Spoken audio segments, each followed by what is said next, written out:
1, 2, 3, 4.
Okay, so that was one trip through CC Rider. Can usually play that a little faster, but that's the best I could do today. But pretty happy that I have that under my fingers enough to start speeding it up, enough to play it from memory. That's pretty exciting. So this is our weekly roundup. It is actually Wednesday, which is the 15th of October. This was supposed to be done on Monday, but I'm still adapting to my new work schedule. So we have not done a Tuning Tuesday this week, and we are finally getting to our weekly Monday summation. I'm not going to promise what I am and I'm not going to get done this week. I'm just going to sort of run through a brief encapsulation of what I've been working on, and when I get out an episode, I get out an episode. So here we are. It is Wednesday. I am still plugging away at the various fingerstyle blues pieces I have told you about in the past, and I will kind of run through those for you really quick here, and we'll see where I'm at. So we have CC Rider, you just heard. I've been working on simple arrangement of Lightning Hopkins' Mojo Hand. Play you where I'm at with that really quick. And what I've been focusing on here is really getting the muting down so it's more percussive than melodic on the bass strings. And it is mostly on the bass strings, so it's a very percussive song. Here we go.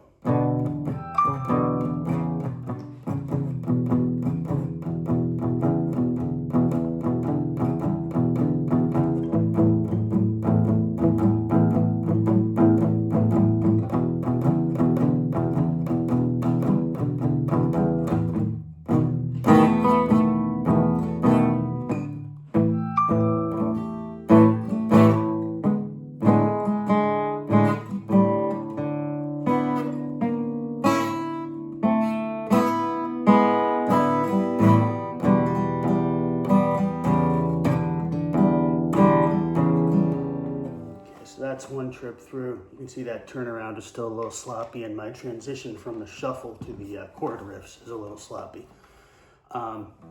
Still got Slow as Lightning. I'm getting pretty comfortable with that.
was not my best playthrough of that, but I feel like it's getting pretty good. Timing is not quite down yet, but I'm getting there. Still occasionally don't get that slide right, but again, we're getting there. That vamp tune, I've been focusing a lot on the rhythm of the first half. And again, this is just a vamp on really an E chord shape. So it's kind of a...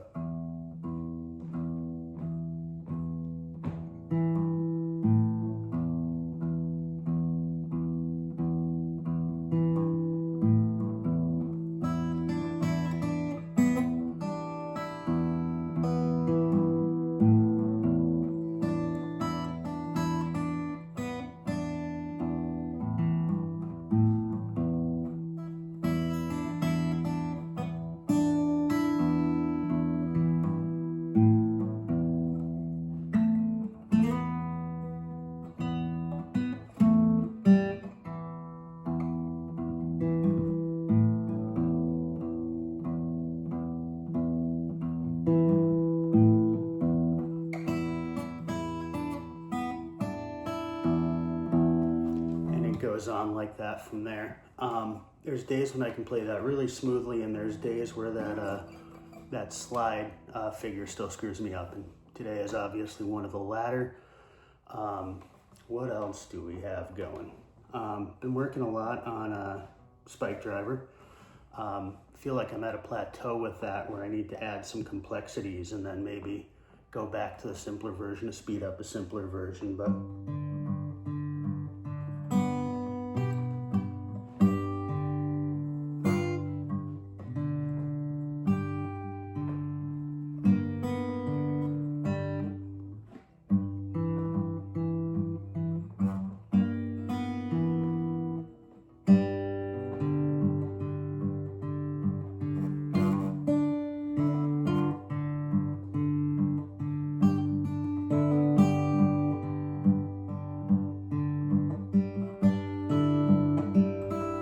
so on. That's one time through. Working on getting to a more complex arrangement of that I can play slower and then maybe work back up to playing the simplified arrangement faster.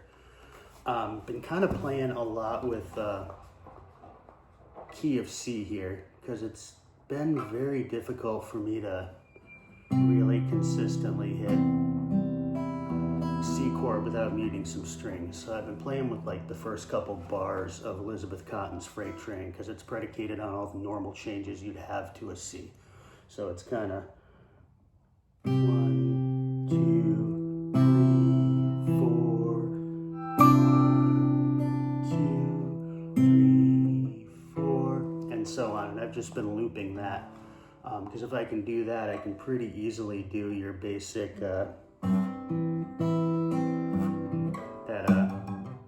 double bass version, but that double bass version is still a little buzzy for me, so we'll see about that. I'm gonna keep working on it. I'm gonna see where we land. Been playing with a couple Hill Country Blues riffs, not so much because I want to learn the whole songs yet, although the thing about Hill Country Blues is once you can play the riff at speed, for the most part you have the song. But Robert Belfour's My Baby's Gone kind of built on this kind of riff.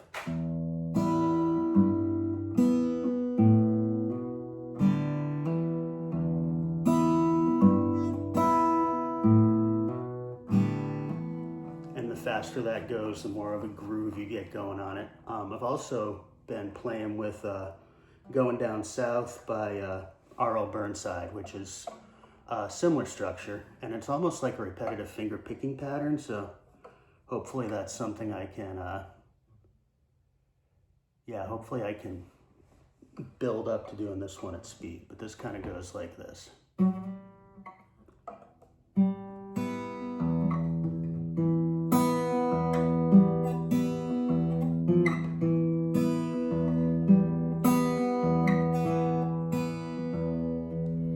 And it's just, really the only fretted notes are on the G string here. I'm sorry, the D string, but it's D string at the 5th fret, pluck the bottom 2, low E, then same thing, but with the D string at the 2nd fret. So.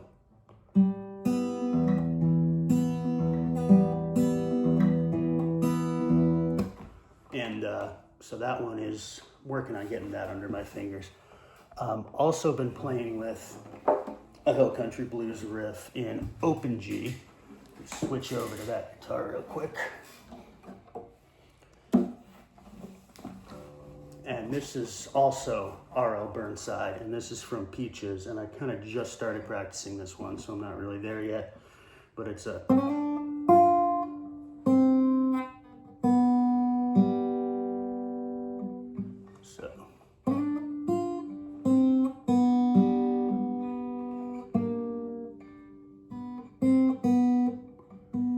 So that's basically the riff. It's kind of weird rhythmically because it's like...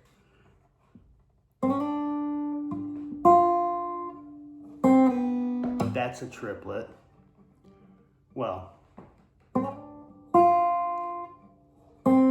that's a triplet, and this is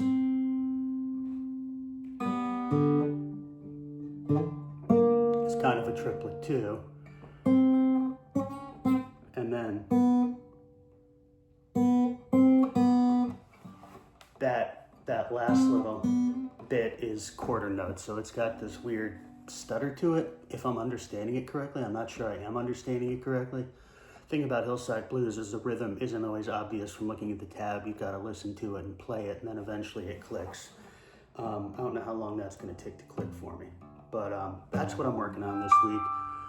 In terms of practice methods, learning principles, I am just going to kind of tell you how I'm working on fingerstyle pieces here. Like for CC Rider, for instance, I'm focusing on slow accuracy and a count.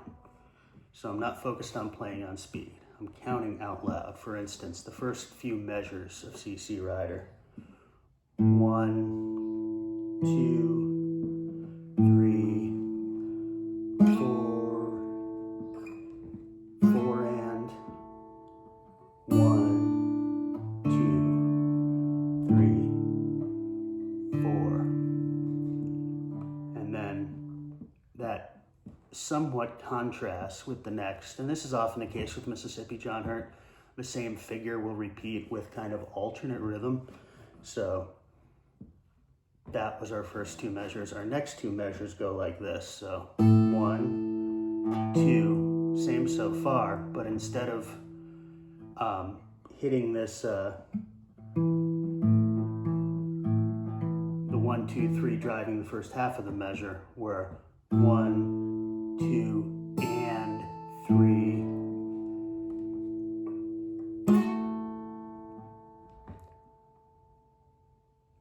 So this is 3 and 4. So that all fits in one measure, which is weird. So let me make sure I'm explaining that right. Okay, so we're looking at 3 measures here. So first measure, we're on this long A, right? So 1, 2, 3, 4, 4 and that's our 4, and the slide is our and. So 4 and 1, 2. 3, 4. So we have that A to D figure spread out over 2 measures. When we get to the third measure, we have that A and D figure compressed to 1 measure. So again, we start on this long A. 1, 2, and 3, and 4, and. So that's our third measure. And then we transition to the G, and this is weird. There's this irregular 2/4 measure. It just looks like this. I guess we would just count it 1, 2. So 1, 2, and then we're here. Full measure of G. 1 and 2.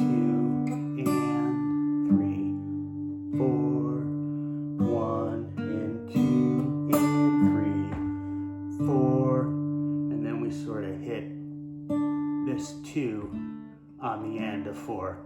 And then we go into our D figure. And I won't keep going with the entire song broken down by rhythm, but what I'll do, for instance, is I'll play those first 3 measures as slow as I need to get that distinction.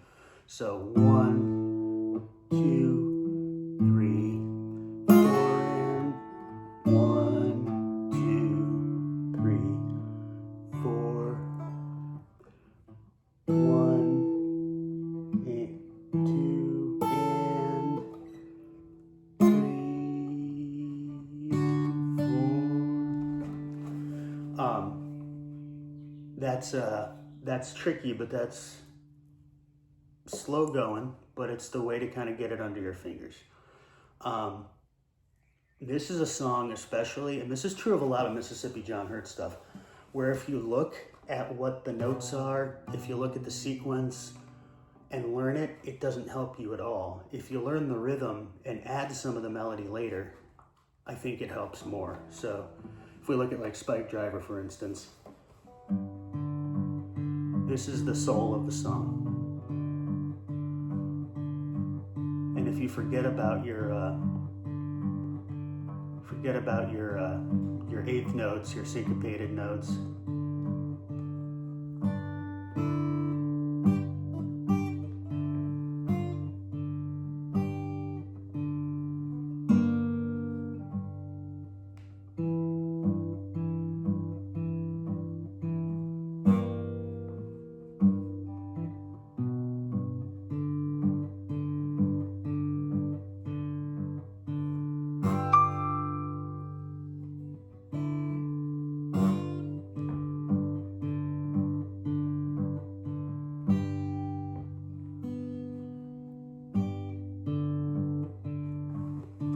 a lot of the things that make this song complex are the things that happen in between.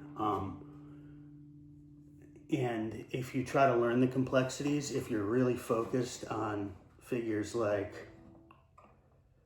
this sort of thing, that can confuse you. If you're focused on where the bass is at all times, I think you do a much better job of getting it under your fingers. Then you can add the melody notes, and then you can do some of the cooler variations like this sort of thing,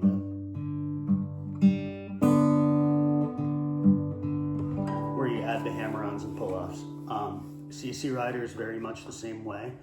I think it's very important in that case not just to focus on the bass, but to focus on understanding where those pinches happen, where the quarter notes happen, and how those change around the phrase.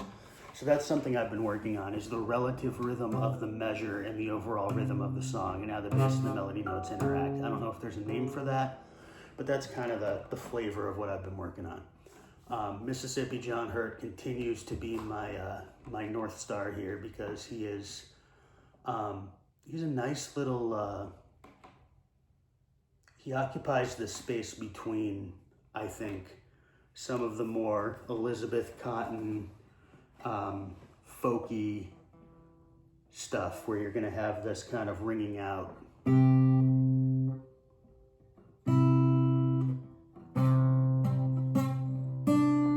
Where you want it to sustain, and some of the more like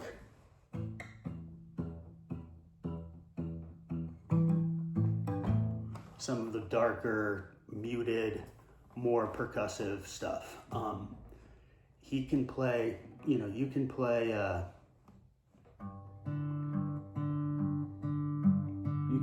kind of sing-songy, sustainy version of Spike Driver blues, or you can play a much more percussive, muted version and get totally different feels, and they're both still Spike Driver blues.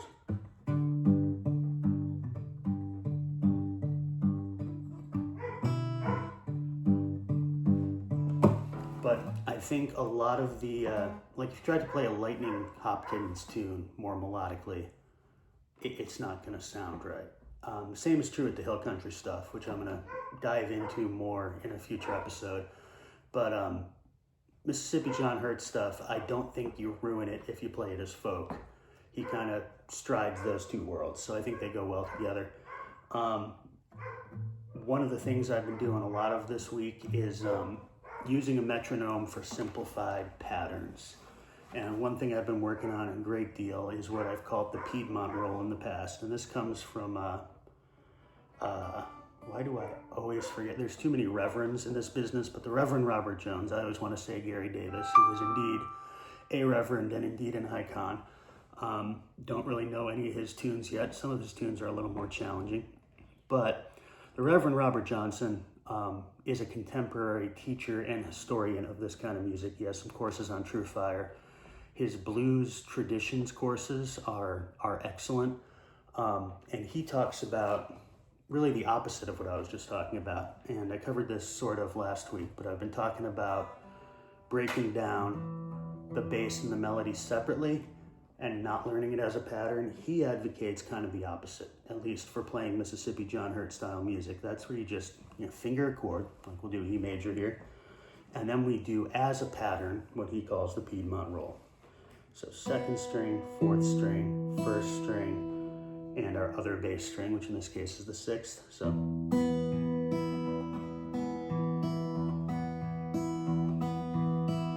I do this with and without a metronome. The goal is to pick up speed and stay smooth. Sometimes I see how fast I can go without losing it.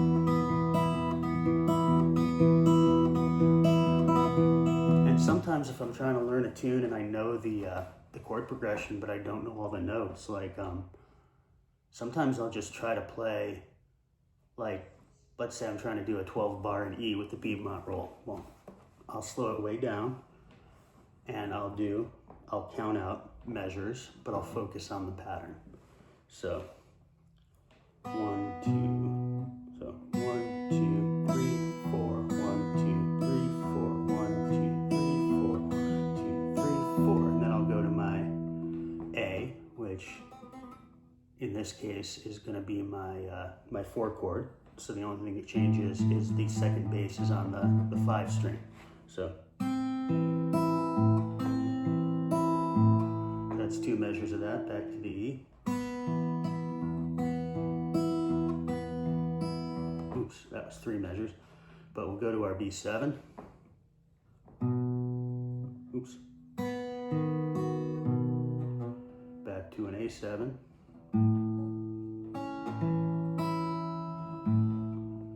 Finish off on an E.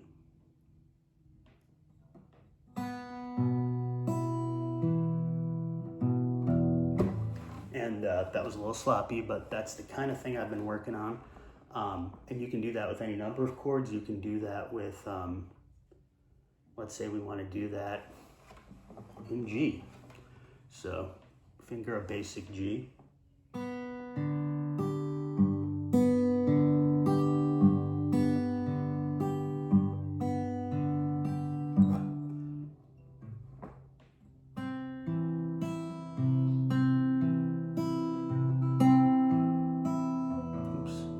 Too many bars again.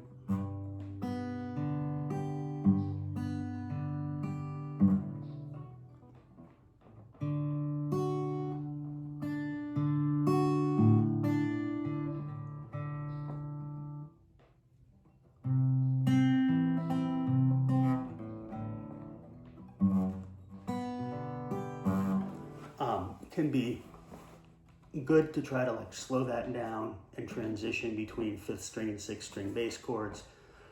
It's really all just a way of training your fingers and thumbs to work together and separate and then together again. That is really the soul of this stuff at the end of the day. So that's what I've been working on. I do want to do in the near future a show explaining Delta blues sort of as a style, and a show explaining hill country blues as a style. I'm trying to get more pieces of each under my fingers first before I go into those. Again, the show is going to be a little irregular as I get used to my new work schedule, but please bear with me, and thank you for watching.